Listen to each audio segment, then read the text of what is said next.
اب یہاں پر ایک بات اس کو واضح کر دوں، اسپشٹ کر دوں اس چیز کو ان کی زبان میں، کہ ہمیں ہماری نبی کو پہچاننے کے لیے کسی دوسرے دین کی ضرورت نہیں۔ میں اپنے نبی کو رحمت للعالمین تسلیم کرتا ہوں، میرا قرآن کہہ رہا ہے بس مجھے کافی ہے۔ میں تو تم سے کہہ رہا ہوں، ان لوگوں سے جس کو تم مقدس مانتے ہو، چلو ہم انہی کو اٹھا کر تمہیں بتائیں۔ ظاہر سی بات ہے، الفضل لما شہد به الاعداء، عربی میں کہا جاتا ہے فضیلت تو اس کی ہے جس کی دشمن بھی گواہی دے۔ الحمدللہ الحمدللہ الحنان المنان الذي خلق الانسان وعلمه البيان والصلاة والسلام على رسوله سيد الانس والجان وعلى آله واصحابه ذوي الخير والإحسان، اما بعد فاعوذ بالله من الشيطان الرجيم، بسم الله الرحمن الرحيم، قل يا أيها الناس إني رسول الله إليكم جميعا الذي له ملك السماوات والأرض لا إله إلا هو يحيي ويميت فآمنوا بالله ورسوله النبي الأمي الذي يؤمن بالله وكلماته واتبعوه لعلكم تهتدون، صدق الله مولانا العظيم۔ بارگاہ رسالت معاب صلی اللہ علیہ وسلم میں درود پاک کا ہدیہ پیش کریں۔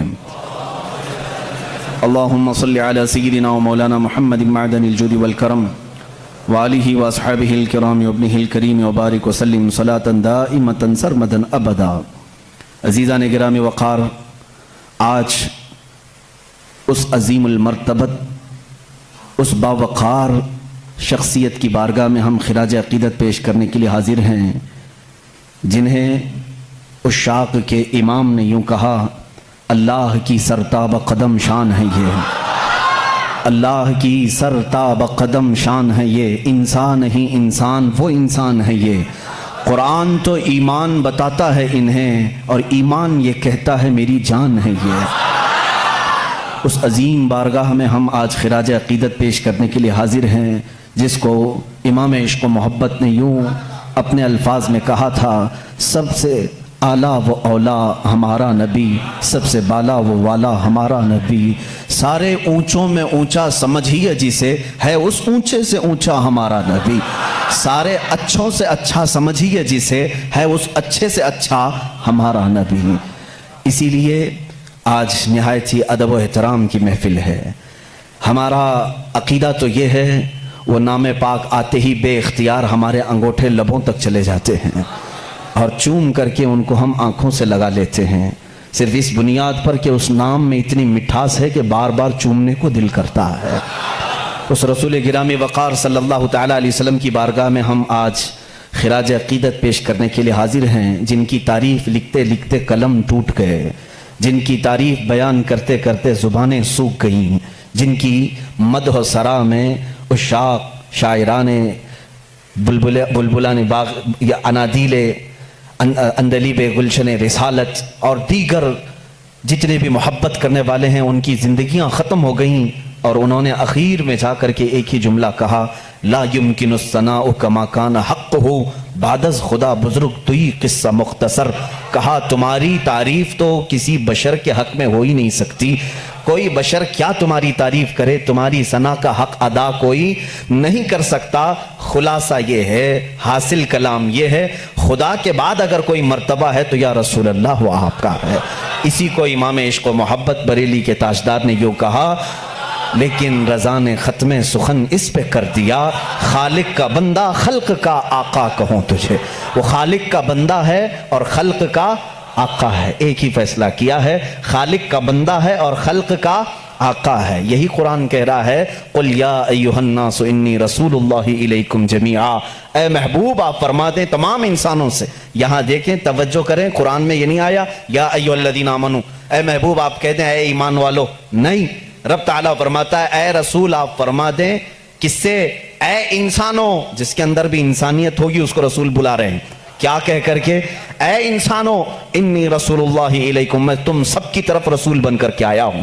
اس میں ہندو بھی ہیں، سکھ بھی ہیں، عیسائی بھی ہیں، سارے مذاہب کے لوگ ہیں، اگر انسان ہیں تو ان کو خطاب ہے میرے رسول کا، وہ سب کے رسول بن کر کے آئے۔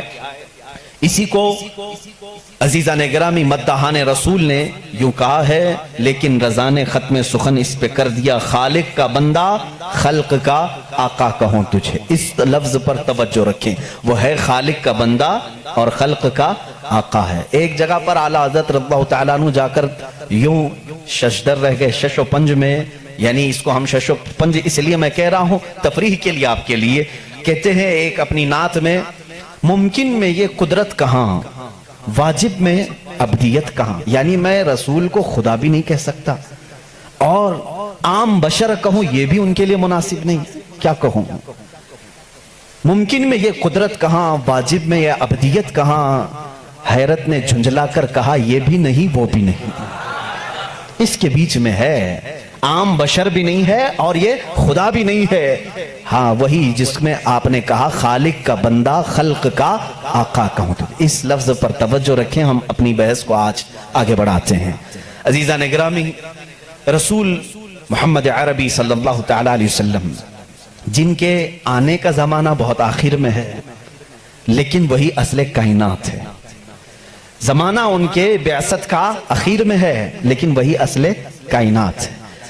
اب یہاں پر کچھ لوگوں کو مجھے سمجھا کر کے آگے بڑھنا ہوگا، جس کو اقبال نے کہا ہے وہی اول وہی آخر وہی یاسین وہی طٰہٰ وہی فرقان۔ ان کا ایک شعر ہے، طویل ہے، کہ قرآن میں جہاں یاسین آیا ہے، طٰہٰ آیا ہے یا فرقان آیا ہے، سب سے مراد یہ محمد عربی کی ذات سے، اور وہ اول بھی ہیں اور آخر بھی ہیں۔ ایسا کیسے ہو سکتا ہے؟ کوئی ایک شخص شروع میں بھی ہو اور آخر میں بھی، ایسا کیسے ہوتا ہے؟ محمد عربی صلی اللہ علیہ وسلم اول بھی ہیں آخر بھی ہیں، ایسا کیسے؟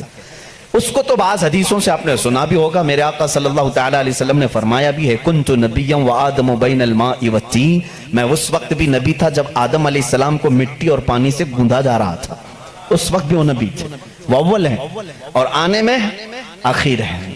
اب یہاں پر مجھے عقلی دلیل کے اعتبار سے آپ کے سامنے، آپ کے میدان میں اترتا ہوں۔ کبھی کبھار کوئی چیز اخیر میں آتی ہے وہ اہم ہوتی ہے، کبھی پہلے ہوتی ہے وہ اہم ہوتی ہے، لیکن ایک چیز ایسی ہے وہ پہلے ہے تو بھی اہم ہے، آخر میں ہو تو بھی اہم ہے۔ وہ کیا چیز ہے؟ کسانی کرنے والے اچھی طرح سے جانتے ہیں۔ ہم مارکیٹ میں جا کر کے ایک بیج لے کر کے آئے، بیج لے کر کے آئے اور اس کو زمین میں بونا ہے، کام تو یہی ہے نا۔ زمین میں اگر بیج نہ ہو تو پودا نہیں، زمین میں اگر بیج نہ ڈالیں تو اس کی کوئی شاخ نہیں، جڑ تو لگانی پڑے گی۔ ہم بیج لے کر کے آئے، زمین میں ڈالے، یہی اصل ہے بیج، یہی اصل ہے۔ درخت کی اصل کیا ہے؟ یہ بیج ہے۔ ہم نے بیج زمین میں بو دیا، پودا نکلا، اس کے بعد بڑھتا گیا، فصلیں ہونے لگی، جب جوان ہوا تو ڈالیاں تھوڑی مضبوط ہوئیں، پھر اس کے بعد اس کی شاخیں پھیلی، پھر جوان ہوا اور بڑی عمر کا ہوا، اب اس میں پتے پھیلنے لگے، جب بڑا ہو گیا درخت تو اب اس میں پھول آئے، پھول آنے کے بعد پھر پھل آئے، اور پھر پھل کے بعد ہم نے دیکھا جو بیج زمین میں بویا تھا آخر میں پھل میں وہی بیج نکل آیا، پھر وہی بیج آیا۔ پھلی کو آپ کسی پھلی کے دانے کو زمین میں بوتے ہیں، اس کو بونے کے بعد جب پودا نکلتا ہے پھر اس سے شاخیں ہوتی ہیں۔ اس کا مطلب یہ ہوا کہ بیج اصل ہے، پودے کو اگانے کے لیے پتے بھی اسی بیج سے ہیں، پھول بھی اسی بیج سے ہیں، اور اس کی شاخ کی ساری ہریالی اسی بیج سے ہے۔ لیکن یہ درخت اختتام کہاں پر ہوتا ہے؟ جب پھل دیتا ہے، پھل دینے کے بعد پھر آخر میں وہی بیج دیتا ہے جو تم نے زمین میں بویا تھا۔ اس کا مطلب یہ ہوا کہ بیج اول میں ہو تو بھی اہمیت کا حامل ہے، آخر میں آئے تو بھی اہمیت کا حامل ہے۔ اسی طرح محمد عربی صلی اللہ تعالی علیہ وسلم کی ذات ہے کہ سارے انبیاء آدم علیہ السلام سے لے کر عیسیٰ علیہ السلام تک جو سلسلہ ہے یہ اسی بیج کے شاخیں ہیں، کوئی اس میں سے پھول ہے، کوئی اس میں سے ہریالی ہے، کوئی اس میں سے اس کی پتے ہیں، اور اخیر میں آنے والا وہی محمد رسول اللہ صلی اللہ تعالی علیہ وسلم جس کو اللہ نے شروع میں ہی رکھا تھا، وہ اصل کائنات ہے، مقصد کائنات ہے، کائنات کی وجہ اصل ہے۔ عزیزان گرامی، اس فلسفے کو اپنے ذہن میں رکھ کر کے اب میں ایک عالمی بات کرنے کے لیے آیا ہوں۔ جب اس رسول کے بارے میں ہم اتنی بڑی بات کہتے ہیں، وہی اول ہے وہی آخر ہے، اور خدا کے بعد محمد عربی صلی اللہ علیہ وسلم اور خدا کے درمیان کوئی تیسرا مقام نہیں ہے۔ اللہ رب العزت کے بعد دنیا میں اگر کوئی مقام ہے تو وہ صرف رسول پاک کا ہے، باقی سارے انبیاء اکرام علیہ السلام سب نبی ہیں لیکن بعد محمد عربی صلی اللہ علیہ وسلم، میرے آقا صلی اللہ علیہ وسلم کی فضیلت کے بعد ہی ہیں، وہ افضل الرسل ہے۔ جب ہم اتنی بڑی بات کرتے ہیں تو کیا وہ رسول صرف مکہ والوں کے لیے آئے تھے؟ کیا وہ رسول صرف عربی لوگوں کے لیے تھے؟ کیا وہ رسول صرف ان کے ارد گرد رہنے والوں کے لیے آئے تھے؟ نہیں میرے عزیزوں، قرآن کہتا ہے وَمَا أَرْسَلْنَاكَ إِلَّا كَافَّةً لِلنَّاسِ بَشِيرًا وَنَذِيرًا، اے رسول ہم نے سارے انسانوں کے لیے آپ کو بشیر و نذیر بنا کر بھیجا ہے، سارے انسانوں کے لیے، چاہے وہ امریکہ کا رہنے والا ہو، UK کا ہو، افریقہ کا ہو، کسی بھی جگہ کا ہو، کسی بھی جگہ کا ہو، انسان اگر ہے تو اس انسان کی طرف میرا نبی رسول بن کر آیا ہے۔ اس رسول کا آنے کا مقصد صرف مکہ نہیں ہے، ایک علاقہ نہیں ہے، ایک شہر نہیں، ایک ملک نہیں، بلکہ وہ آفاقی رسول ہے۔ اس سے پہلے جتنے بھی رسول آئے ان کو ان کی قوم کا رسول بنا کر بھیجا گیا تھا۔ وَمَا أَرْسَلْنَا مِن رَّسُولٍ إِلَّا بِلِسَانِ قَوْمِهِ، اللہ فرماتا ہے ہم نے جس رسول کو بھی بھیجا ہے ان کو اپنی قوم کی زبان کے ساتھ بھیجا، اور ایک خاندان کے لیے بھیجا، یا کبھی ایسا ہوا کہ ایک ملک کے لیے بھیجا، ایک گاؤں کے لیے بھیجا، لیکن رسول کریم صلی اللہ تعالیٰ علیہ وسلم کی آمد پوری کائنات کے لیے، پوری کائنات کے لیے۔ اب اس میں ایکسپشن کچھ بھی نہیں ہے، کائنات میں آدم علیہ السلام بھی آئے اور ان کے بعد جتنے نبی آئے وہ بھی شامل ہوئے، اور قیامت تک پیدا ہونے والے جتنے انسان ہیں وہ سب شامل ہوئے، سب اس کائنات میں آئے۔ اب کائنات میں صرف انسانوں کے لیے ہی وہ رسول نہیں آئے، بلکہ ملائکہ کی جتنی لمبی فہرست ہے ان کے لیے بھی وہ رسول ہے، اور پھر اللہ رب العزت کے جتنی مخلوقات ہیں ان سب کے لیے بھی وہ رسول ہے۔ ایک ذات ہے اتنی تکمیل پائی ہوئی، اتنی کامل کہ اس کی تعریف بیان کرتے کرتے زبانیں سوکھ جائیں گی۔ میں اگر رسول کریم صلی اللہ تعالیٰ علیہ وسلم کی رسالت کس کس کے لیے ہے یہ ٹاپک لے کر چلوں شاید پتہ نہیں کتنے سالوں لگ جائیں۔ وہ تو پرندوں کے لیے بھی رسول ہیں، جانوروں کے لیے بھی رسول ہیں، پرندوں کے لیے کیسے رسول ہیں ایک الگ ٹاپک ہے، وہ جانوروں کے لیے کیسے رسول ہیں وہ الگ ٹاپک ہے، وہ جنات کے رسول ہیں ان میں کیا تبلیغ کریں گے ان کے لیے الگ رسول ہے، الگ ایک ٹاپک ہے۔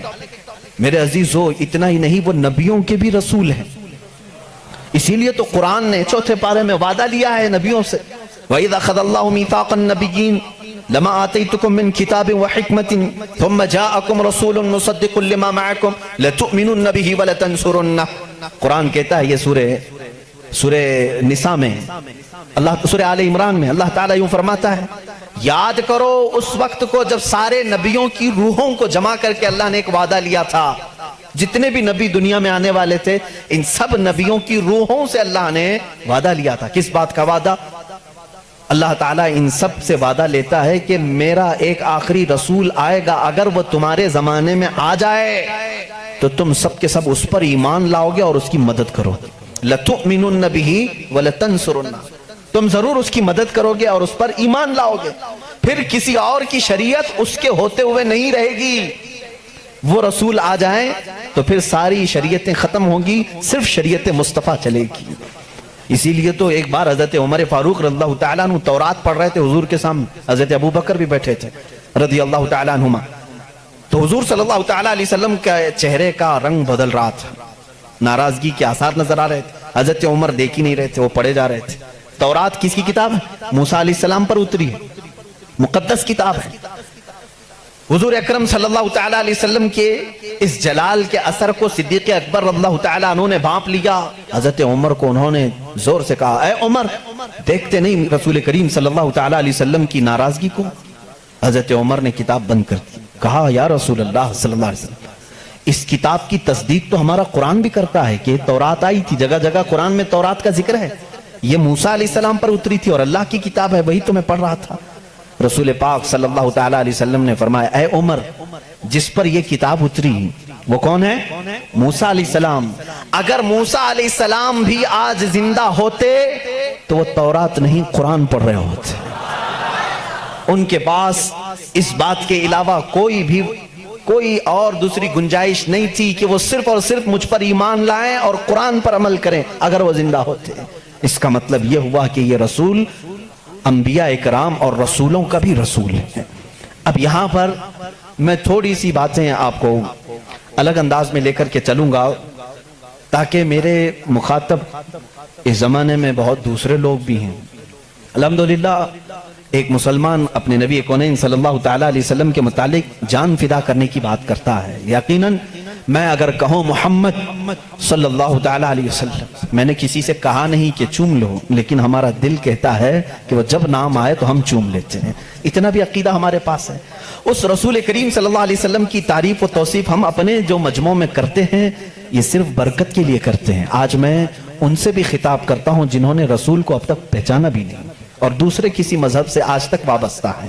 اس میں دنیا کے جو بڑے مذاہب ہیں، میں اپنے پڑھائی کے زمانے میں ان کتابوں کو پڑھا کرتا تھا تو مجھے حیرت ہوتی کہ جیوز دنیا کا ایک بڑا طبقہ ہے، یعنی مذہب کے اعتبار سے پرانا ہے. یہودی بولتے بولتے آپ لوگ بھی سن کر کے تھک گئے ہوں گے، بلکہ اب تو کچھ لوگوں کو ایسا لگتا ہے یہ گالی تو نہیں ہے، نہیں بلکہ وہ ایک قوم کا نام ہے، ایک قوم ہے.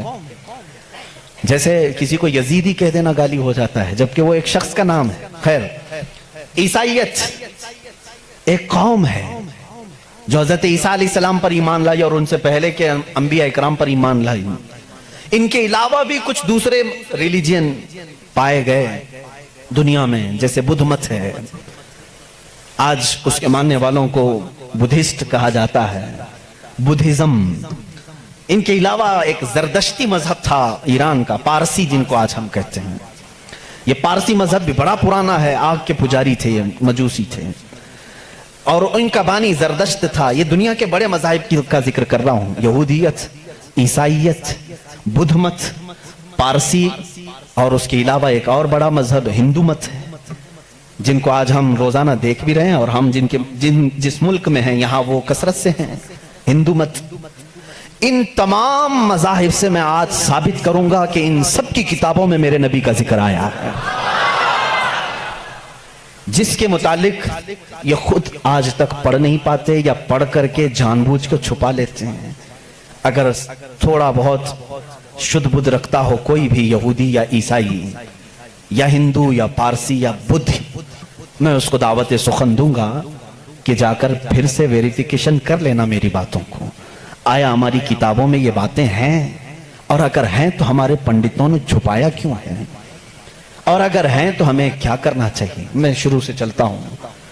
یہودی جو مذہب ہے، نام جو ہے آپ یہودی سنتے ہیں، یہ دراصل حضرت یعقوب علیہ السلام کے 12 بیٹے تھے، ان میں سے بڑے بیٹے کا نام یہودا تھا. یعقوب علیہ السلام نبی ہیں اللہ کے، جن کا نام عبرانی زبان میں اسرائیل ہے، اسرائیل. ان کے بیٹوں کو بنی اسرائیل کہتے ہیں. وہ 12 بیٹے تھے یعقوب علیہ السلام کے، انہی میں سے ایک بڑے بیٹے یہودا تھے، یا بیچ میں کوئی ایک بیٹے کا نام یہودا تھا. اسی نام سے جو بھی بنی اسرائیل ہوتا اسے یہودی کہا جانے لگا. یہودی ایک قوم کا نام ہو گیا. وہ اب اس کو انگلش میں جیوز کہتے ہیں. آج جیوز یہ دنیا کی شریر قوم ہے، بڑی شریر قوم ہے. پہلے یہ لوگوں نے نبیوں کا قتل کیا ہے. ان کے بارے میں کیونکہ میں وہی باتیں کر رہا ہوں جو قرآن کہہ رہا ہے. اگر آپ کہیں گے بہت کٹر پنتھی ہو جائے گی تو پھر قرآن کو بھی بند کرنا پڑے گا. قرآن کہتا ہے یقتلون النبیین بغیر حق، یہ ناحق نبیوں کا قتل کرتے تھے. جب قرآن ان کی باتیں بیان کر رہا ہے تو میں کیوں نہ بیان کروں؟ یہ شریر قوم تھے، حق بات کو کبھی تسلیم نہیں کرتے تھے. بہرحال زکریا علیہ السلام کے قاتل یہ ہیں، یحییٰ علیہ السلام کے قاتل یہ ہیں، اور عیسیٰ علیہ السلام کو سولی پر چڑھانے کے سارے بندوبست انہی نے کیا. یہ بات مجھ سے نہیں، عیسائیوں سے جا کے پوچھ لو. ان سے پوچھنا جیزس کو کون سولی پر چڑھایا تھا، جبکہ ہمارا عقیدہ ہے کہ عیسیٰ علیہ السلام کو سولی نہیں دی گئی. ہمارا عقیدہ قرآن سے ثابت ہے، اس پر میں بعد میں گفتگو کرتا ہوں. لیکن یہ یہودی قوم بڑی پرانی ہے، یعقوب علیہ السلام سے چل رہی ہے، ٹھیک ہے، کافی پرانی. یہ مانتے کس کتاب کو؟ کسی بھی دین کو، کسی بھی مذہب سے ہم کو اگر بات کرنا ہے تو اس کی جو مقدس کتاب ہے اسی سے بات کرنا. میں بھی انہی سے بات کروں گا، ہوائی فائرنگ نہیں. جو مقدس کتاب تمہارے نزدیک ہے اسی کی باتیں اگر میں رکھتا ہوں. یہاں محفل میں اتنا وقت نہیں ہوتا، تھوڑی تھوڑی جھلکیاں میں دے کر کے جاؤں گا تاکہ جو ریسرچ اسکالر ہیں وہ اس کو آگے بڑھائیں اور پھر اپنی تحقیق سے لوگوں کے سامنے یہ باتوں کو لائیں. یہودی قوم جس کتاب کو مقدس مانتی ہے وہ تورات ہے. جو موسیٰ علیہ السلام پر نازل ہوئی، اور زبور ہے جو حضرت داؤد علیہ السلام پر نازل ہوئی، ان کتابوں کے مجموعے کو آج انگلش میں اولڈ ٹیسٹمنٹ کہا جاتا ہے۔ یہ کتابیں مارکیٹ میں دستیاب ہیں، ان کو کیا کہتے ہیں؟ Old testament. تقریباً اس کتاب میں جو الگ الگ چھوٹی چھوٹی کتابوں کو ملایا گیا ہے 73 کتابوں کا مجموعہ ہے اولڈ ٹیسٹمنٹ۔ جیسے قرآن میں 30 پارے ہیں نا، پہلا پارا، دوسرا پارا، تیسرا پارا، اس طرح سے اس میں پارے سمجھ لیں یا الگ الگ ٹاپکس۔ یہ کتنے ہیں؟ 73 ہیں۔ اس میں بھی ان کا بڑا اختلاف ہے، میں سارے اختلافات نہیں بتا سکتا آج، لیکن قرآن میں سب کا اتفاق ہے، چاہے وہ شیعہ ہو، دیوبندی ہو، وہابی ہو، اہل حدیث ہو، کوئی بھی ہو۔ جو عقیدہ ہم رکھتے ہیں اہل سنت و جماعت کے قرآن کے 30 پارے ہیں، سب کا اس بات پر اتفاق ہے۔ لیکن اولڈ ٹیسٹمنٹ پر سب کا اتفاق نہیں، ان میں سے کچھ مذہب 73 مانتے ہیں، کچھ 66 مانتے ہیں، 66 مانتے ہیں، کچھ لوگ 27 مانتے ہیں۔ بہرحال اولڈ ٹیسٹمنٹ میں ایک باب ہے جس کو استثناء کہتے ہیں، ایک پارے کا نام ہے، ایک کتاب کا، ایک جز کا، جس کو ڈیوٹرونومی انگلش میں کہتے ہیں۔ اس میں ایک آیت آئی ہے۔ آیت ظاہر سی بات ہے اللہ کی ہے، آیت اللہ کی ہے اور موسیٰ علیہ السلام پر نازل ہو رہی ہے۔ اللہ تعالیٰ فرما رہا ہے، اے موسیٰ، میں تمہارے بعد تمہارے بھائیوں میں، بھائیوں سے مراد نبیوں میں، ایک ایسا نبی بھیجوں گا جو تمہاری ہی طرح سے ہوگا، تمہاری ہی طرح سے ہوگا، لیکن میں اس کے منہ میں اپنی زبان رکھ دوں گا۔ اور دوسری آیت آتی ہے کہ وہ فاران کی چوٹیوں سے چمکے گا۔ یہ فاران کیا ہے؟ یہ فاران کی چوٹیاں کہتے ہیں مکہ مکرمہ میں جو اب پہاڑ ہے، جبل کعبہ جو خانہ کعبہ کے قریب، انہوں نے اس کو سب ختم کر دیا، آج وہاں پر بادشاہوں کے محلات بنے ہوئے ہیں۔ وہاں فاران کی چوٹیاں کہا جاتا تھا کہ وہ مکہ کا ایک پہاڑ ہے، اور مقدس کتاب اولڈ ٹیسٹمنٹ میں کہا جا رہا ہے کہ وہ چمکے گا کہاں سے؟ فاران کی چوٹیوں سے۔ اب میں اس کی طرف آتا ہوں۔ بیچارے عیسائی کہنے لگے کہ یہ جو بشارت آئی ہے موسیٰ علیہ السلام کو، اس سے مراد ہمارے نبی عیسیٰ علیہ السلام ہیں۔ یہ منہ میاں مٹھو بنتے ہیں۔ اس طور پر اللہ نے کیا فرمایا؟ اے موسیٰ، میں تمہاری ہی طرح ایک رسول بھیجوں گا۔ تمہاری ہی طرح سے مراد کیا ہے؟ عیسیٰ علیہ السلام موسیٰ علیہ السلام کی طرح بالکل نہیں تھے، کیونکہ موسیٰ علیہ السلام کی ماں بھی تھے، باپ بھی تھے۔ عیسیٰ علیہ السلام کی صرف ماں ہے اور باپ نہیں ہے۔ اگر ماں اور باپ والا کوئی رسول ہے تو وہ محمد عربی صلی اللہ علیہ وسلم، میرے آقا کی ماں بھی ہیں، باپ بھی ہیں۔ موسیٰ علیہ السلام کی طرح عیسیٰ علیہ السلام نہیں ہو سکتے۔ یہ میں کرسچن سے کہہ رہا ہوں، عیسائیوں سے کہہ رہا ہوں، جو یہ کہتے ہیں کہ موسیٰ کی بشارت میں ہمارے نبی کا ذکر ہے۔ میں کہہ رہا ہوں نہیں، اس لیے کہ موسیٰ علیہ السلام کی شادی بھی ہوئی تھی، بچے بھی ہوئے تھے۔ عیسیٰ علیہ السلام کی شادی بھی نہیں ہوئی، بچے بھی نہیں ہوئے، وہ 33 سال کی عمر میں آسمانوں پر اٹھا لیے گئے۔ لیکن اگر موسیٰ علیہ السلام کی طرح شادی اور بچے والا کوئی رسول ہے، وہ محمد عربی صلی اللہ علیہ وسلم، شادی بھی کیا ہے آپ نے، بچے بھی فرمائے۔ اور دوسری آیت جو موسیٰ علیہ السلام سے یہ کہی گئی کہ وہ فاران کی چوٹیوں سے چمکے گا، میرے عزیزو اس کا مصداق کوئی دوسرا نبی ہو ہی نہیں سکتا۔ میں آپ کو تاریخ بتاؤں، فاران کہاں ہے؟ مکہ میں ہے۔ آدم علیہ السلام سے لے کر حضور اکرم صلی اللہ تعالیٰ علیہ وسلم تک 1,24,000 کم و بیش نبی آئے، لیکن ان میں سے ایک بھی نبی مکہ میں نہیں پیدا ہوئے سوائے محمد رسول اللہ۔ کوئی نبی مکہ میں نہیں پیدا ہوئے، صرف محمد عربی صلی اللہ علیہ وسلم۔ میرے آقا صلی اللہ علیہ وسلم 40 سال تک مکہ مکرمہ میں خاموش رہے، اپنے اخلاق و کردار کو اظہار کرتے ہوئے، لیکن 40 سال کی عمر کے بعد جب اللہ کی وحی آئی، قرآن کی آیتیں آئی، تو سب سے پہلے میرے آقا صلی اللہ علیہ وسلم نے پورے مکہ والوں کو ایک دعوت دے کر جمع کیا تھا۔ کہاں جمع کیا؟ یہی فاران کی چوٹیوں میں۔ یہ پہلا مجمع ہے، پہلا جلسہ ہے میرے آقا کا۔ اسی جلسے میں میرے آقا نے سب سے پہلی مرتبہ یہ اعلان کیا، اے مکہ والو، میں محمد اللہ کا آخری رسول ہوں۔ حضور اکرم صلی اللہ تعالیٰ علیہ وسلم کا یہ فرمان عالی شان ہی، جس کو موسیٰ علیہ السلام کی تورات میں کہا گیا کہ وہ فاران کی چوٹیوں سے چمکے گا، الحمدللہ وہ رسول فاران کی چوٹیوں سے جو چمکا وہ آج تک چمک رہا ہے۔ چمک تجھ سے پاتے ہیں سب پانے والے، میرا دل بھی چمکا دے چمکانے والے، برستا نہیں دیکھ کر ابر رحمت، بدوں پر بھی برسا دے برسانے والے۔ یا رسول اللہ میں مجرم ہوں آقا، مجھے ساتھ لے لو کہ رستے میں ہیں جا بجا تھانے والے، ہمارے تو روڈ پر ہی ہیں۔ بہرحال یا رسول اللہ ہم کو اپنے ساتھ لے لیں، جا بجا ہیں تھانے والے تو سمجھتے ہوں گے، اعلیٰ حضرت نے شعر میں ذکر فرمایا۔ بہرحال ایک اولڈ ٹیسٹمنٹ کی ایک ہی بات میں نے کہی، جیوز سے یہ پوچھیں جا کر کے کہ یہ ذکر آیا ہے موسیٰ کے بعد ایک نبی آنے والے، وہ کون سے نبی ہیں؟ ان کی یہ صفت بیان کی گئی ہے ڈیوٹرونومی استثنا میں، اولڈ ٹیسٹمنٹ میں یہ ذکر آیا ہے، وہ کون ہے، وہ کون سا رسول ہے، آخر تم ہی بتا دو۔ وہ آج تک نہیں بتائیں گے، وہ کہتے ہیں کہ شاید آنے والا ہے، اس رسول کے بعد اب کون اور آنے والا ہے، اب کون آنے والا ہے؟ چلو اس کو نہیں مانتے۔ دوسری بات میں کہتا ہوں، سلیمان علیہ السلام کو بھی یہ بہت مانتے ہیں، کون؟ جیوز، یہودی، جن کو انگلش میں سولومن کہا جاتا ہے، سولومن، حضرت سلیمان علیہ السلام کو یہ سولومن کہتے ہیں۔ ایک کتاب یہودیوں کے پاس اور مقدس ہے، songs of Solomon. Songs of Solomon کا مطلب حضرت سلیمان علیہ السلام جو مناجات کرتے تھے اللہ کی بارگاہ میں، وہ اشعار ہوتے تھے عبرانی زبان کے، جیسے ہم کہتے ہیں یا الہی رحم فرما مصطفیٰ کے واسطے، یہ دعا ہے نا۔ سلیمان علیہ السلام اس طرح دعائیں جو کرتے تھے وہ سارے انہوں نے اس کو سانگس کہا ہے، اور اس کو جمع کیا گیا ہے سانگس آف سولومن نام سے۔ اس میں تو شک کی گنجائش ہی نہیں، شک کی گنجائش ہی نہیں، کیونکہ حیرت اس بات کی ہوگی وہ عبرانی زبان جس کو آج ہیبرو کہتے ہیں، اسرائیل میں آج بھی بولی جاتی ہے۔ یہ اسرائیل جو دیکھ رہے ہیں نا آپ، جو ناسور ہے، کینسر کا پھوڑا ہے پورے دنیا کے بیچ میں، یہی اسرائیل کی بات میں کر رہا ہوں۔ یہ آج بھی جو بولی بولتے ہیں وہ ہیبرو ہے، ہیبرو اس کو عبرانی کہتے ہیں۔ اس زبان میں آج بھی سانگس آف سولومن، حضرت سلیمان علیہ السلام کے مناجات میں یہ لکھا گیا ہے، سب سے پیارا، سب سے مبارک، سب سے شان والا، جس کی اللہ کے ہاں پہنچ ہے، جس کی اللہ کے ہاں مرتبت ہے، اس کا نام محمد ہے۔ یہ کون کہتا تھا؟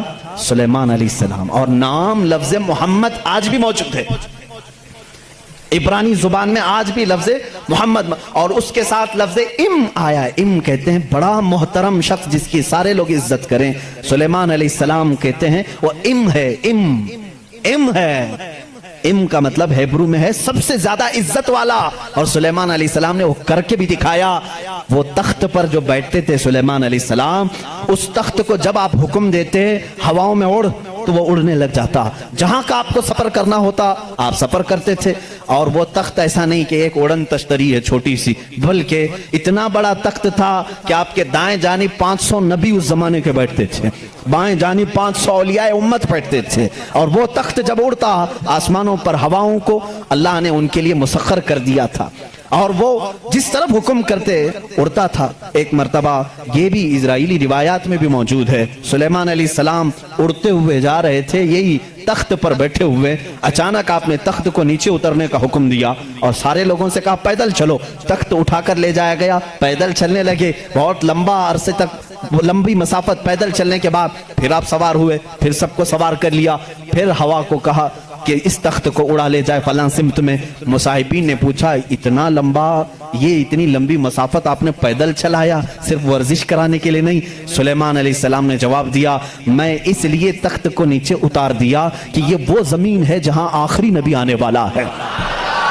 وہ مدینہ طیبہ تھی، وہ رسول کریم صلی اللہ علیہ وسلم کی آخری آرام گاہ تھی، جہاں سے اوپر اڑ کر جانے کو بھی سلیمان علیہ السلام نے بے ادبی تصور کیا، اور اسی لیے وہ اپنے سانگس میں یعنی اپنے مناجات میں جو حضور صلی اللہ علیہ وسلم کے ساتھ لفظ ذکر کرتے ہیں وہ لفظ ام ہے، یعنی دنیا جس کی سب سے زیادہ احترام کرے وہ محمد عربی صلی اللہ علیہ وسلم ہے۔ آؤ جیوز، آؤ یہودیو، پڑھو اس چیز کو کہ محمد عربی صلی اللہ علیہ وسلم کا ذکر سلیمان علیہ السلام نے کیا ہے، موسیٰ علیہ السلام نے کیا ہے۔ اب آتے ہیں، یہ تھوڑی سی جھلک ہے عیسائیوں کے اس دین میں جس کو آپ کرسچینٹی کہتے ہیں، کرسچن ہیں، ان لوگوں کا کیا دین ہے، کیا مذہب ہے، انٹروڈکشن کے لیے بڑا وقت لگ جائے گا۔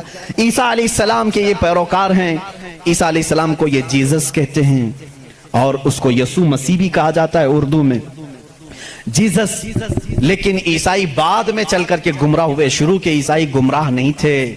عیسیٰ علیہ السلام آئے دنیا میں اللہ کے رسول بن کر، اور جن لوگوں کو بھی عیسیٰ علیہ السلام نے تبلیغ کی وہ حق کی تبلیغ تھی، اللہ ایک ہے، میں اس کا نبی ہوں۔ لیکن بعد میں چل کر کے ہوا کیا، کچھ عیسائی گمراہ ہوئے۔ ان کو گمراہ کرنے والے بھی یہودی تھے، یہودی عیسیٰ علیہ السلام کو مانتے نہیں تھے، وہ گالیاں دیتے تھے، حضرت عیسیٰ علیہ السلام کے متعلق برے برے جملے کہتے تھے کیونکہ وہ بغیر باپ کے پیدا ہوئے، لیکن وہ اللہ کی مشیت تھی، حکم تھا۔ لیکن مریم، سیدہ بی بی مریم جن کو عذرا کہا گیا ہے، ان کو کسی مرد نے چھوا نہیں، کبھی زندگی میں چھوا نہیں، لیکن پھر بھی وہ حاملہ ہوئی، کسی مرد سے نہیں، کسی نے ان کو ٹچ نہیں کیا۔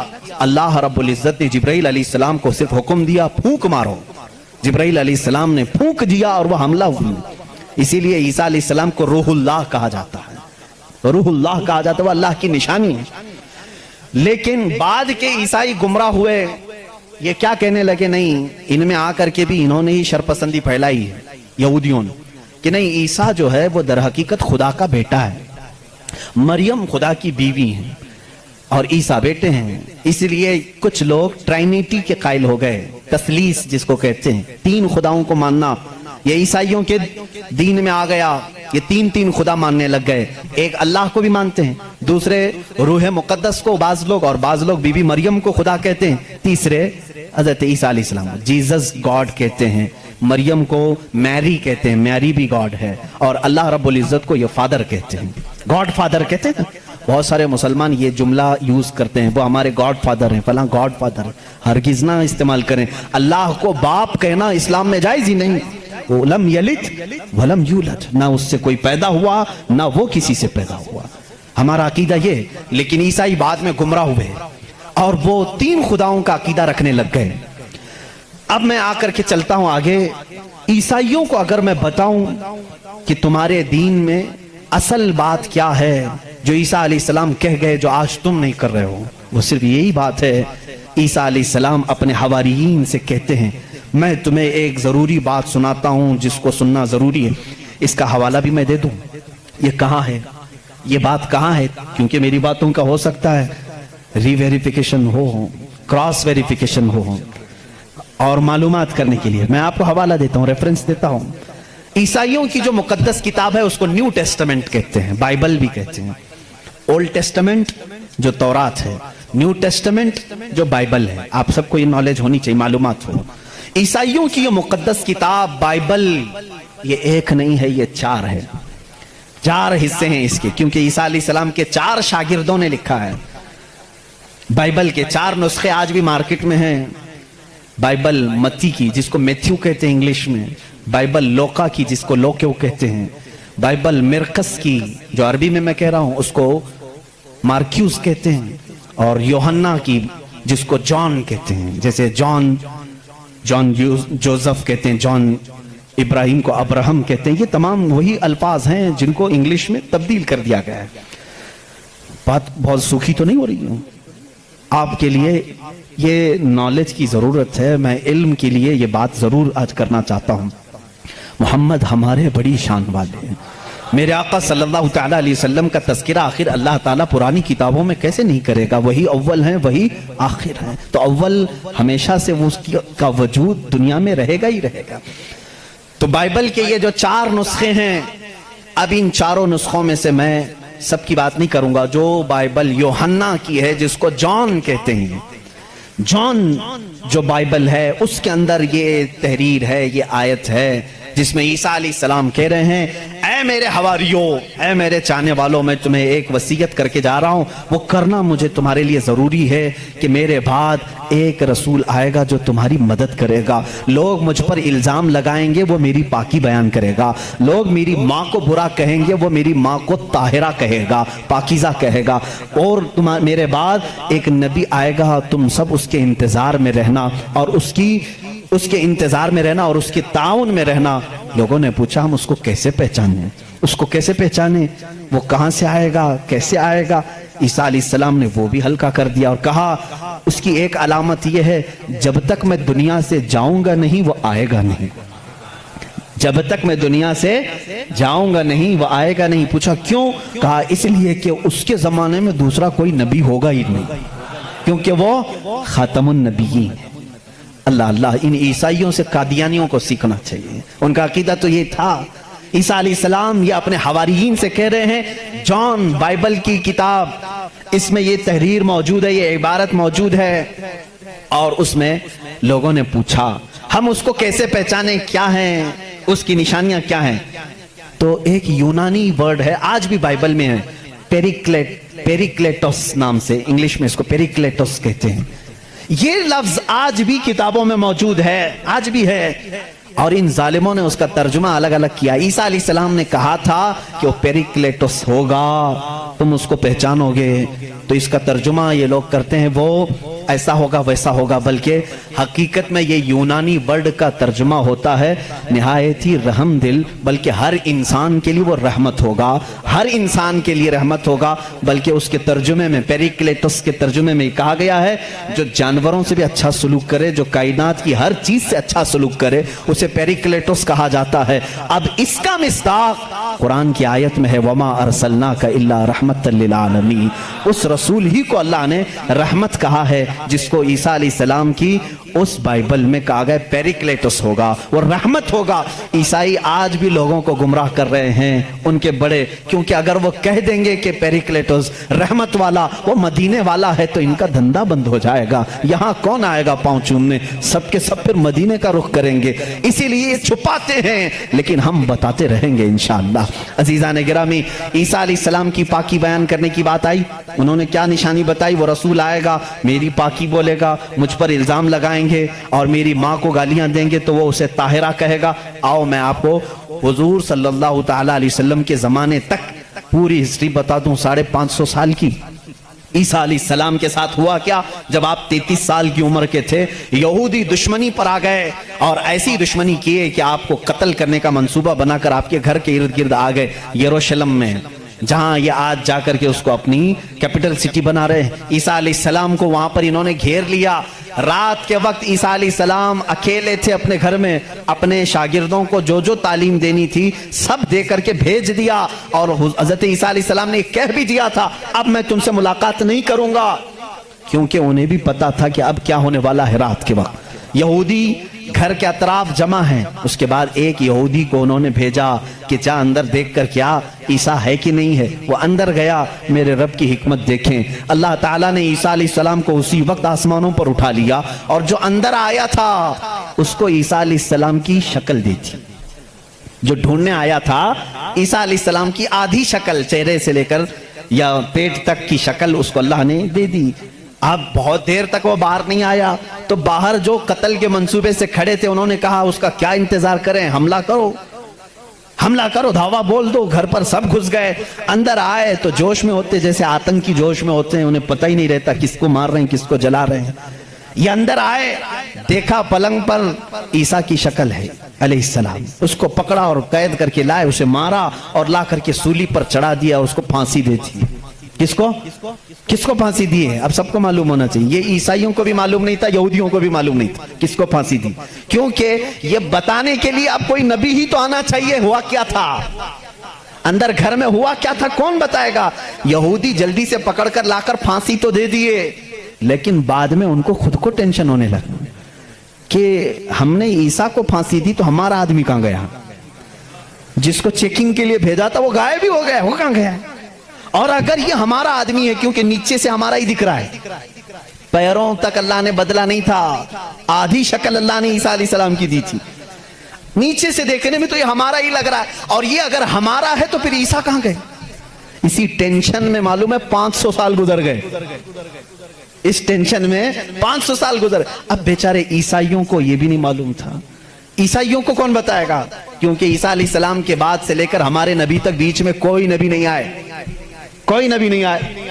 عیسیٰ علیہ السلام کو آسمانوں پر جب اٹھا لیا گیا تب سے تاریخ شروع ہوئی, جو آج ہم تاریخ میں بیٹھے ہوئے ہیں 2021 میں. یہ 2021 سے پہلے کا واقعہ ہے. اب تاریخ وہاں سے شروع ہوئی. ٹھیک 570 سال گزر چکے تھے, عیسیٰ علیہ السلام کو آسمانوں پر اٹھا لیا گیا.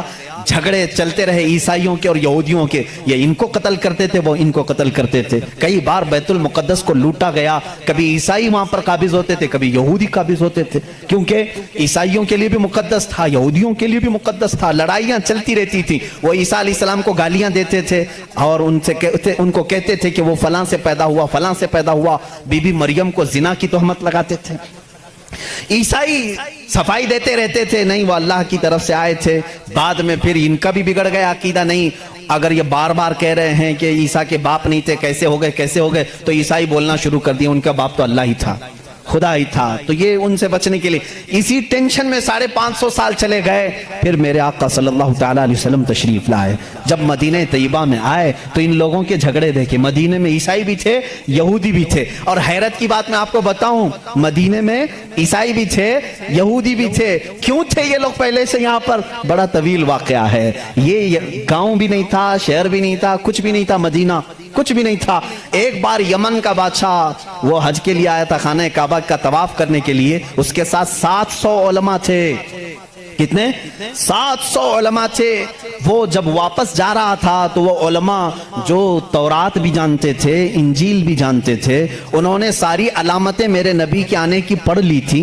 انہوں نے زمین کو دیکھا اور پہچان لیا، کہا وہ آخری رسول جو آئیں گے وہ اسی زمین پر آئیں گے، کیونکہ ہماری کتابوں میں لکھا گیا ہے عرب کے صحرا میں ایک چٹیل میں ایک زمین ایسی ہوگی جو پہاڑوں سے گھری ہوگی اور درخت کھجوروں کے کثرت سے ہوں گے، وہاں ہریالی ہوگی، اس کے بیچ میں وہ رسول آخری زمانے میں آئے گا۔ ان لوگوں نے پہچان لیا یہی زمین ہے۔ تو وہ عیسائی اور یہودی جو علماء تھے، وہ 700 علماء بادشاہ کے ساتھ جانے سے منع کر دیا۔ انہوں نے کہا ہم یہیں رہیں گے اور اس نبی کا انتظار کریں گے، وہ جب آئیں گے ہم ان کے انتظار میں رہیں گے۔ تو مدینہ بسایا گیا تھا کس کے لیے؟ میرے نبی کے انتظار میں۔ اس سے پہلے وہاں آبادی نہیں تھی، کوئی آبادی نہیں، اور بسایا ہی نہیں یہودیوں نے، یہودی ہی انتظار میں آ کر کے مدینے میں رہے۔ اور اتنا ہی نہیں، وہ بادشاہ نے ان کے لیے سب کے لیے گھر بنائے، ایک آبادی بنی، اور اپنا ایک لیٹر بھی دے کر کے گیا کہ اگر وہ نبی آ جائیں تو میرا یہ خط ان کو دے دینا کہ میں بھی ان پر ایمان لاتا ہوں۔ اس واقعے کو کئی سو سال گزر گئے لیکن وہ خط محفوظ تھا۔ جب رسول کریم صلی اللہ علیہ وسلم مدینہ ہجرت کر کے آئے تو آپ سب کو معلوم ہے، میں طوالت میں نہیں جاتا، تفصیل میں نہیں جاتا، حضور پاک صلی اللہ علیہ وسلم کو ہر کوئی اپنے گھر بلا رہا تھا۔ حضور نے کیا فرمایا؟ میری اونٹنی پر چھوڑ دو، یہ جہاں بیٹھے گی وہاں میں قیام کروں گا۔ اونٹنی کہاں بیٹھی؟ حضرت ابو ایوب انصاری کے گھر پر۔ اسی صحابی کے گھر کیوں بیٹھی؟ حضور صلی اللہ تعالیٰ علیہ وسلم اس گھر میں مہمان ہوئے حضرت ابو ایوب انصاری کے۔ روایت یہ ملتی ہے کہ دوسرے ہی دن ابو ایوب کے پاس، انصاری رضی اللہ تعالیٰ عنہ کے پاس، وہ لیٹر موجود تھا جو بادشاہ نے دیا تھا، وہ خط موجود تھا جو کئی سو سال پہلے بادشاہ دے کر گیا تھا۔ وہ ان کی اولادوں میں چلتا آ رہا تھا، اور وہ حضرت ایوب علیہ السلام، ابو ایوب انصاری رضی اللہ تعالیٰ عنہ کے تک پہنچا، اور وہ حضور صلی اللہ تعالیٰ علیہ وسلم کی خدمت میں پہنچا۔ میرے عزیزو، ان عیسائیوں نے اور یہودیوں نے مدینہ بھی بسایا میرے نبی کے انتظار میں، لیکن جب وہ رسول حقیقت میں آ گئے تو انہوں نے کیا کیا؟ ایمان لانے سے انکار کر دیا، نہیں مانے، کیونکہ اس وقت دھندا زوروں پر تھا۔ لوگوں کو جو بیوقوف بنانے کا دھندا ہے وہ بابا گیری میں بہت زیادہ تھے، عیسائی بھی اور یہودی بھی۔ لوگوں کو پاگل بنانا، ان سے پیسے ایٹھنا، یہ کاموں میں مصروف تھے۔ اگر وہ نبی کی طرف لوگوں کو کہہ دیں یہی آخری رسول ہے، یہاں کیسے چلے گا پھر کام؟ اس لیے وہ انکار کر گئے۔ اب میں آپ کو بتاتا ہوں عیسیٰ علیہ السلام نے جو کہا تھا حواریین سے، وہ رسول آئے گا، میری پاکی بولے گا، اور بی بی مریم کو طاہرہ کہے گا جب لوگ ان پر الزامات لگا رہے ہوں گے۔ میرے آقا صلی اللہ تعالیٰ علیہ وسلم جب مدینہ تشریف لائے تو دیکھا یہودی اور عیسائی آپس میں لڑتے ہیں، یہ ان کو تانا مارتے ہیں، وہ ان کو تانا مارتے ہیں، کسی کو حقیقت کا علم ہی نہیں تھا۔ آخر ان کو سولی دی گئی یا قتل کیا گیا، کیا ہوا کسی کو نہیں معلوم تھا۔ پہلی مرتبہ میرے آقا صلی اللہ علیہ وسلم پر قرآن کی آیت آئی، اللہ رب العزت نے فرمایا بل رفعہ اللہ الیہ، یہ لوگ آپس میں جھگڑتے ہیں، ان کو یہودی کہتے ہیں ہم نے سولی پر چڑھا دیا، پھانسی دے دی، عیسائی کہتے ہیں نہیں وہ غائب ہو گئے ہیں، آئیں گے، اے نبی آپ فرما دیں، نہ عیسائی صحیح کہہ رہے ہیں نہ یہودی صحیح کہہ رہے ہیں، بلکہ اللہ نے عیسیٰ کو آسمانوں پر اٹھایا ہے۔ میرے آقا صلی اللہ علیہ وسلم نے سب سے پہلی مرتبہ یہ بیان کیا، اور پھر یہودیوں سے کہا اے یہودیوں تم ہرگز بی بی مریم کی طرف انگلی نہ اٹھانا، اس لیے کہ وہ بتول ہیں، وہ عذرا ہیں، انہیں کسی بشر نے چھوا تک نہیں۔ عیسیٰ علیہ السلام جو پیدا ہوئے وہ اللہ کی نشانی ہے۔ اب مجھے بتاؤ، عیسائیوں کے اوپر 500 سال سے یہ غلاظت ڈال رہے تھے، کون؟ یہودی، 500 سال سے گالیاں دے رہے تھے۔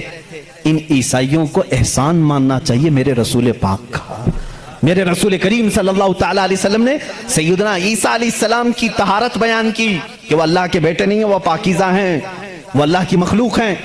اور دوسری طہارت بیان کی سیدہ بی بی مریم کی کہ وہ پاکیزہ ہے، طاہرہ ہے، بطول ہے، عذرا ہے۔ اب عیسائیوں کو یہ تسلیم کرنا چاہیے کہ ہم کو یہودیوں کے ان الزامات سے اگر کسی نے بچایا ہے تو محمد رسول اللہ ہے۔ عیسائیوں کی کتاب میں یہ ساری چیزیں موجود ہیں میرے عزیزوں۔ اب یہاں پر بات بہت زیادہ ہے، میں آپ کو مختصر لے کر کے جا رہا ہوں۔ دنیا کے جو بڑے مذاہب ہیں، جو بڑے ریلیجین ہیں، ان میں سے یہودی بھی ہیں، عیسائی بھی ہیں۔ تیسرے نمبر پر اگر میں بدھ مت کا ذکر کروں، بدھا جس کو گوتم بدھ کہتے ہیں، اس دین کا بانی، اس دین کا فاؤنڈر، اس دین کا موجد گوتم بدھ، اس کی تعلیمات، اس کی کتابیں آج بھی موجود ہیں۔ کتابیں جو دساتیر کہلاتی ہیں، گوتم بدھ کی کتابوں میں اخلاق زیادہ سکھائے گئے ہیں، تصوف زیادہ سکھائے گئے، دنیا سے کنارہ کشی زیادہ سکھائی گئی ہے، جیسے آج بھی گوتم بدھ کے ماننے والے یہ کہتے ہیں۔ عیسائیوں میں جس طرح فرقے ہوئے، اسی طرح بدھ مت میں بھی فرقے ہوئے۔ اس میں سے جیسے کچھ ننگے رہنے والے، کچھ لوگ کپڑے پہننے والے، کچھ پوری دنیا کو چھوڑنے والے، کچھ دنیا میں سے تھوڑا چکھنے والے، سب طرح کے ہوئے۔ لیکن گوتم بدھ کی جو تعلیمات تھی وہ دنیا سے کنارہ کشی کے لیے تھی۔ گوتم بدھ دنیا کا ایک بڑا اس زمانے میں پیروکار جس کے رہے ہوں ایسا شخص تھا۔ اب اس کی ایک کتاب جو اس کے ایک شاگرد نے لکھی ہے، اس کی تعلیمات کو جمع کیا ہے، جس کو کہتے ہیں چکاوتی سننا، یہ کتاب ہے۔ اس کتاب میں گوتم بدھ تعلیم دے رہا ہے، کہتا ہے کہ اے میرے چاہنے والوں، اے میرے مریدوں، اے میرے شاگردوں، سنو میں تمہیں ایک بڑی بات بتاتا ہوں۔ کہا میں ایک ہی بدھا نہیں ہوں، دنیا میں ایک بہت بڑا بدھا آئے گا۔ بدھا کہتے ہیں پاکیزہ اور مقدس آدمی کو، مقدس آدمی کو بدھا اس زبان میں کہا جاتا ہے۔ ایک اور ایک بڑا بدھا آئے گا اور وہ تبلیغ کرے گا۔ اس کی تبلیغ شروع میں بھی عروج پر ہوگی اور جب پھیلے گی تو ہزاروں کی تعداد میں ہوگی۔ اس نے کہا جس طرح میرے شاگرد سینکڑوں میں ہیں، اس کے شاگرد لاکھوں میں ہوں گے۔ بدھا نے کہا گوتم بدھ عیسیٰ علیہ السلام سے بھی 700 سال پہلے کا ہے، 700 سال پہلے عیسیٰ علیہ السلام سے۔ میں تو عیسیٰ علیہ السلام کا ذکر کر چکا بھی۔ گوتم بدھ کی تعلیمات میں یہ ہے، کتاب آج بھی ہے چکاوتی سننا جس کا میں ذکر کر رہا ہوں، جس میں ایک لفظ اس نے کہا کہ ایک شخص آئے گا جو لوگوں کے دلوں کو بدل دے گا، لوگوں کو برے اخلاق سے نکالے گا، وہ شراب کو منع کرے گا اور وہ لوگوں کی جانوں کو بچائے گا، وہ عورتوں کی عزت کرے گا اور وہ نہایت ہی حسین و جمیل ہوگا۔ یہ سب الفاظ موجود ہیں۔ اس کے شاگردوں نے پوچھا اب وہ آئے گا تو ہم اس کو کیسے پہچانیں؟ اس نے بھی ایک لفظ کہا، اس نے کہا وہ مائتریہ ہوگا۔ یہ وہی الفاظ میں بیان کر رہا ہوں، تھوڑے خشک ہیں، اس کو سمجھ لیں آپ، اس لیے کہ میری تقریر وہ لوگ بھی سنیں گے تو وہ چیک کریں گے۔ مائتریہ ہوگا، گوتم بدھ کہتا ہے وہ آئے گا، وہ اس کو مائتریہ کہیں گے، مائتریہ کہیں گے۔ مائتریہ کا اب لفظ کا ترجمہ نکالنا پڑے گا کہ کیا ہے یہ، حقیقت میں اس کا معنی کیا ہے۔ مائتریہ کا جب عربی میں ٹرانسلیٹ کیا گیا تو اس کو کہا گیا رحمت للعالمین۔ اس نے کہا اس کو کہا جائے گا مائتریہ۔ مائتری کا مطلب ہوا سارے جہانوں کے لیے جو رحمت ہوگا۔ مجھے بتاؤ میرے عزیزوں، سارے جہانوں کے لیے رحمت میرے نبی کے علاوہ کون بن کر آیا؟ قرآن کہتا وما ارسلناک الا رحمت للعالمین، اے محبوب ہم نے آپ کو سارے جہانوں کے لیے رحمت بنا کر کے بھیجا ہے۔ گوتم بدھ نے پھر جو نشانیاں بتائی ہیں وہ حیرت کی ہیں، حیرت کی ہیں۔ اس کا ایک خادم تھا انندا نام سے، اس خادم کو لے کر کے وہ ہمیشہ چلتا تھا اور اس کی وہ بڑی حفاظت کرتا تھا انندا۔ اور سری لنکا کی زمین پر یا کسی اور علاقے میں اس نے انندا نے پوچھا کہ تم جس مائتریہ کا ذکر کرتے ہو کہ بڑا بدھا آئے گا، اس کی کچھ نشانیاں بھی تو بتاؤ۔ تو اس نے کہا گوتم بدھ نے کہ مجھے جہاں تک معلوم ہوتا ہے جس طرح تو میرا انندا ہے، اسی طرح وہ مائتریہ کا بھی ایک خادم ہوگا جو اسے کندھوں پر بٹھا کر کے ایک غار تک لے جائے گا۔ اور دوسرے کچھ الفاظ میں اس کی تشریح بعض لوگوں نے کہا وہ حضرت انس رضی اللہ تعالیٰ عنہ جو حضور صلی اللہ علیہ وسلم کے خادم تھے، ہمیشہ حضور کے ساتھ رہتے تھے، ہر جنگ میں حضور کے ساتھ تھے، ڈیفنس کے لیے رہتے تھے، حضرت انس رضی اللہ تعالیٰ عنہ۔ بہرحال اس نے پھر پوچھا انندا نے گوتم بدھ سے کہ بدھا اس کی اور کچھ نشانیاں بتاؤ کہ جب وہ آئے گا تو کیسا ہوگا۔ تو اس نے کہا کہ وہ پیدا ہوگا تو صبح ہو رہی ہوگی، وہ پیدا ہو رہا ہوگا، صبح ہو رہی ہوگی، جس سہانی گھڑی چمکا طیبہ کا چاند۔ میرا نبی کس وقت دنیا میں آیا ہے؟ صبح صادق کے وقت ہے، جب صبح سورج ابھی طلوع نہیں ہوتا، جو نماز فجر کا وقت ہو رہا ہوتا ہے، اسی صبح صادق میں میرے آقا کی جلوہ گری ہوئی ہے۔ یہ ان کی کتابوں سے۔ میں پہلے اب یہاں پر ایک بات اس کو واضح کر دوں، اسپشٹ کر دوں اس چیز کو ان کی زبان میں، کہ ہمیں ہماری نبی کو پہچاننے کے لیے کسی دوسرے دین کی ضرورت نہیں۔ میں اپنے نبی کو رحمت للعالمین تسلیم کرتا ہوں، میرا قرآن کہہ رہا ہے بس مجھے کافی ہے۔ میں تو تم سے کہہ رہا ہوں، ان لوگوں سے جس کو تم مقدس مانتے ہو، چلو ہم انہی کو اٹھا کر تمہیں بتائیں۔ ظاہر سی بات ہے، الفضل لما شہید بہ الاعداء، عربی میں کہا جاتا ہے فضیلت تو اس کی ہے جس کی دشمن بھی گواہی دیتے ہیں۔ اب بدھا یہ کہتا ہے، گوتم بدھ یہ کہتا ہے کہ وہ بدھا آئے گا تو وقت صبح کا ہو رہا ہوگا۔ پھر کہا اس نے کہ اس کی ایک اور علامت میں تمہیں بتاؤں کہ اس کو بہت بڑی بصیرت ملے گی، بہت بڑی بصیرت، نالج اس کے پاس بہت بڑا آئے گا، اتنا بڑا آئے گا کہ وہ اس نالج سے پوری دنیا کو دیکھے گا، اتنا نالج اس کے پاس۔ میں اس کو بصیرت کو نالج کہہ رہا ہوں، اتنی فہم، اتنی ادراک اس کو ملے گی۔ یہ گوتم بدھ کہہ رہا ہے اپنے خادم سے، آنندہ سے، کہ اتنی نالج اس کو ملے گی کہ اس سے وہ پوری دنیا کو دیکھے گا اور اسی سے وہ پوری دنیا کے نظام کو چلانے کی بات کرے گا۔ لیکن اس کی علامت یہ کہ یہ ہوگی کہ وہ جو نالج، وہ جو بصیرت اس کو ملے گی اس بدھا کو، وہ رات کے وقت ملے گی۔ وہ کب ملے گی؟ رات کے وقت ملے گی۔ میں یہ کہتا ہوں جس بصیرت کا وہ ذکر کر رہا تھا میرے مصطفیٰ کے لیے، وہ قرآن پاک ہے، اور وہ نازل ہوا ہے۔ قرآن خود کہتا ہے اِنَّا أَنزَلْنَاهُ فِي لَيْلَةِ الْقَدْرِ، ہم نے قرآن کو نازل کیا ہے۔ کب نازل کیا ہے؟ لیلۃ القدر میں، رات کے وقت نازل کیا ہے۔ گوتم بدھ کہہ رہا ہے اسے ایک بصیرت ملے گی، بہت بڑی نالج ملے گی، اور وہ رات کے وقت ملے گی، اور وہ رات بہت چمکدار ہوگی۔ وہی تو ہمارا قرآن کہہ رہا ہے لیلۃ القدر خیر من الف شہر، اس رات کو تم کیا جانو، وہ ایک رات 1000 مہینوں سے بہتر ہے۔ رات کے وقت بصیرت ملی۔ تیسری اور ایک اس نے علامت بتائی، اس کے خادموں نے بہت پوچھا، انہوں نے پوچھا اچھا کیا، باقی بدھوں کے لیے پوچھا، اور اس نے کہا کہ اس کی ایک اور علامت تم دیکھو کہ وہ مائتریہ جو ہے، وہ جو سب سے بڑا بدھا ہوگا، وہ جب دنیا سے جا رہا ہوگا تو وہ بھی رات کا وقت ہوگا، دنیا سے جا رہا ہوگا وہ بھی رات کا وقت ہوگا، لیکن اس کے چلے جانے کے بعد کوئی اس جیسا بدھا قیامت باقی کبھی نہیں آئے گا، کبھی نہیں آئے گا، اور اس رات اندھیرا ہوگا۔ یہ سب اس نے، یہ چکاوتی سننا جو کتاب میں بتا رہا ہوں، اس میں اور کچھ دساتیر ہیں، اس میں یہ باتیں بیان کی گئیں۔ اب میں آپ کو بتاؤں وفات رسول کے متعلق، میرے آقا صلی اللہ تعالیٰ علیہ وسلم جس وقت دنیا سے رخصت ہو رہے تھے، ماں عائشہ صدیقہ رضی اللہ تعالیٰ عنہ اس کی گواہ ہیں، وہ پیر کا دن تھا، شام ہو چکی تھی، رات کا وقت تھا، بعض روایات میں ہے۔ رسول کریم صلی اللہ تعالیٰ علیہ وسلم اس وقت نزع کی عالم میں تھے، حضرت عائشہ صدیقہ کے زانوں پر سر رکھ کر آرام فرما تھے، اور اچانک دروازے پر دستک ہوئی، اور حضور اکرم صلی اللہ علیہ وسلم نے فرمایا اجازت ہے اندر آ جاؤ۔ حضرت عائشہ نے کہا کون ہے جو اندر آ رہا ہے، اس حالت میں آپ کی تکلیف ہے ابھی؟ رسول کریم صلی اللہ علیہ وسلم نے فرمایا عائشہ یہ وہ آیا ہے جو کسی کے پاس جانے کے لیے کبھی اجازت نہیں مانگتا، وہ ملک الموت، صرف میرے پاس آنے کے لیے وہ اجازت مانگ رہا ہے، اور آج کے بعد پھر کسی کے پاس جانے کے لیے اجازت نہیں مانگے گا، میں نے اجازت دے دی۔